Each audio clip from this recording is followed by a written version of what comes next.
Well, that's the sound of one hand playing the guitar. Pretty zen, if you ask me. Wasn't like I was trying to do it, but if you can see here, dislocated my shoulder in a fancy kayaking accident on some whitewater. And so dislocated it. I got really no mobility on my shoulder. My hands and my fingers will be good, so we'll work it out. But I think I got about, I don't know, a few weeks to maybe a month or two of rehab before I get fully back to normal. But I'm in good spirits regardless. I figured rather than focus on doing things, let's focus on being grateful, on being inquisitive, and more importantly, just being philosophical on guitar and doing things like playing with one hand. Number one, to keep the left hand in shape and keep things going, but really to explore some of the finer things about playing. And one of the things that I'm taking a lot of inspiration from right now in this moment is Bruce Lee, the story of Bruce Lee. Most people know him as a phenomenal, earth-shattering martial artist, but he really was a revolutionary and a profound philosopher. And a lot of people don't know this, but Bruce Lee was severely injured during his career. In fact, he hurt his back so bad that the doctors told him he may never even walk again, let alone fight. And he was laid up in bed for almost about a year. But during that period, he was really introspective, and he wrote a book called The Tao of Jeet Kune Do. And Jeet Kune Do was his version of martial arts, which is really like a formless form of martial arts, very Taoist, like Wu Wei stuff. And I had read The Tao of Jeet Kune Do probably about 30 years ago. And it was really at that time a profound thing in my guitar playing. And I think guitar playing and martial arts have a lot in common. They're both physical things that we work on. There's forms or patterns, but at the end of the day, they're both art forms.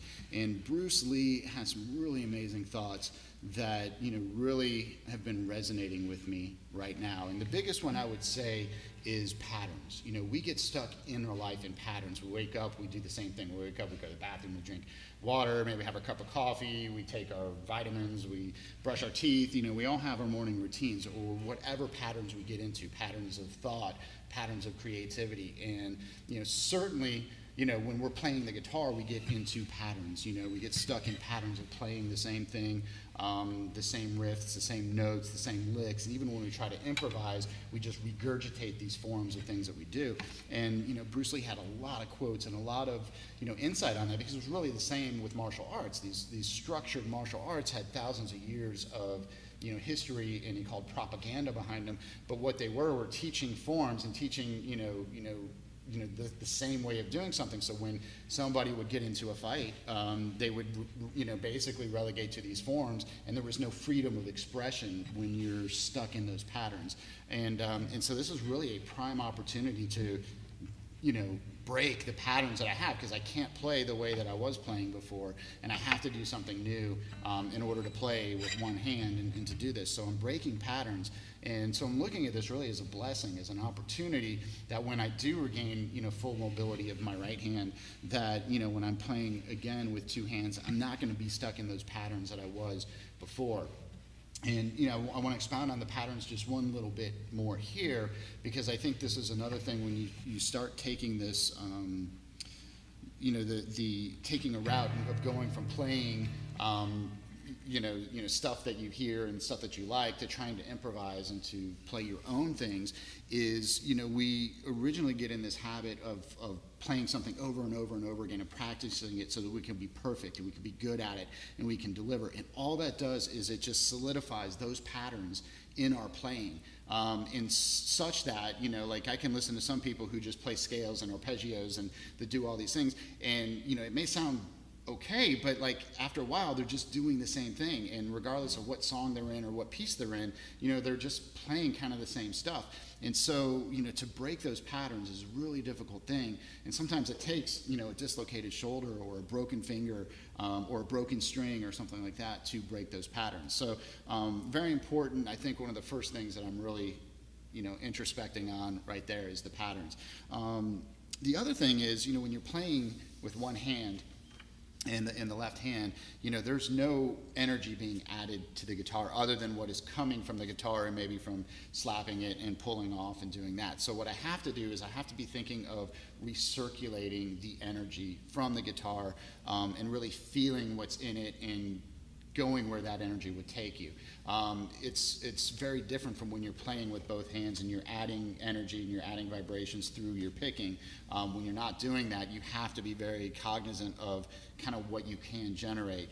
And thinking really deeply on a level of, when you are improvising and you are playing, I think before you can start adding to the fullness of what you're doing is you have to get what I call the lessnesses. You have to remove some things that are in your way, and the right hand really represents a lot of that. I mean, the first thing you have to do is you have to kind of ditch your ego and become ego-less. And to me, the right hand is very ego-ish because it is driving. It is the one that creates the sound.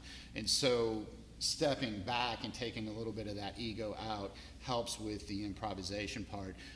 The second part is judgment. I mean, obviously, when you're playing without being able to pick and you're, incapacitated to some degree, you don't have a whole lot of expectations of what you're supposed to sound like. Like, I don't know what a one-handed guitar player sounds like, other than seeing Steve Vai shred on it, but that's not going to happen, right? So you really suspend your judgment. You can become judgment-less. So ego-less, judgment-less, those two things are really two of the main hindrances that come into the way when you're trying to improvise and you're trying to play.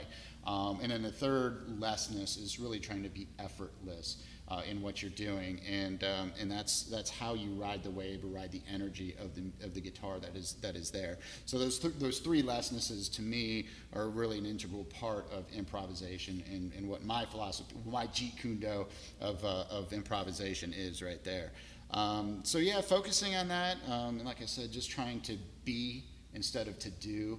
And this is really a kind of a thing in my life right now. I mean, I've been focused so much on doing things and accomplishing things and making things happen that I'm trying to take a step back and say, what, I'd rather focus on being in this moment, being who I am, being grateful, being inquisitive, being soulful, just what is the experience of being, and just trying to make the best of the situation here. So yeah, that's a little bit of what's going on in my world. The one-handed guitar, maybe in a couple weeks I'll have a little more skill and dexterity on it, but I wanted to share it with you. And in fact, if you found this useful, if you find this meaningful, getting more deep and philosophical on guitar playing and improvisation, that is one of the projects that I'm working on. I'm looking at sharing some of the things that I've learned and some of the experiences and the journey that I've had.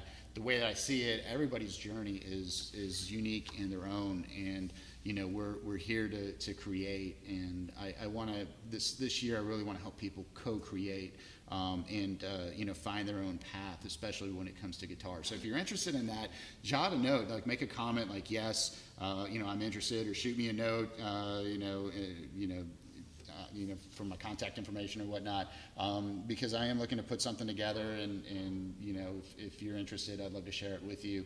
I'm not looking to make any money or make a business out of this thing, but I'm just looking to share, my Jeet Kune Do on that. So anyway, thanks if you watched this far, thanks. Really appreciate it. We really appreciate all the support, and we look forward to getting better soon.